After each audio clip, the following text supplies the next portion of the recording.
قضى الله ورسوله أمرا أن يكون لهم الخيرة من أمرهم ومن يعص الله ورسوله فقد ضل ضلالا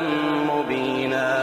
وإذ تقول للذي أنعم الله عليه وأنعمت عليه أمسك عليك زوجك واتق الله وتخفي في نفسك ما الله مبديه وتخشى الناس والله أحق أن تخشاه فلما قضى زيد منها وطرا